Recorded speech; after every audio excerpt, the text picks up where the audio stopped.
Being able to recreate her recipe and cook it like how I did today kind of brings back so many memories and lets me remember her a little bit more fondly every Hari Raya. Hi, my name is Jumaya from Halal Food Hut, and today I'll be sharing with you my grandma's recipe for beef rawon.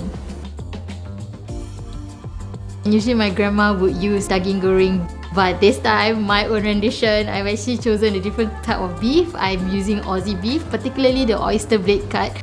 Just like how Aussie beef is being produced from their traditional farming methods, I also chose to prepare today's beef rawon in a very traditional way. Now, I skipped the pressure cooker and I chose to boil it for 1.5 hours so that we can extract all the flavors and the good fats from the beef. I'm really happy to have used the Aussie beef, particularly this oyster blade cut, because it lends so much richness and texture and makes for a more flavorful broth, making it really good.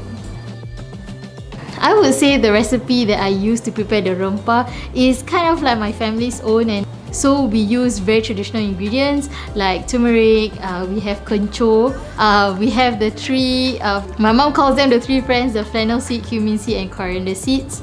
Of course we have our staple onion and garlic and serai, and all of them blended together. Once this batch of rempah has been fried to a crisp, we add the buah keluak that has been blended. One of the key ingredients for the rempah is the buah keluak. Don't forget that. That's the one that gives it the black colour and the rich flavour of the rawon. We add further serai and asam keping, and then we let it cook a bit more before we add the beef in with a full pot of broth.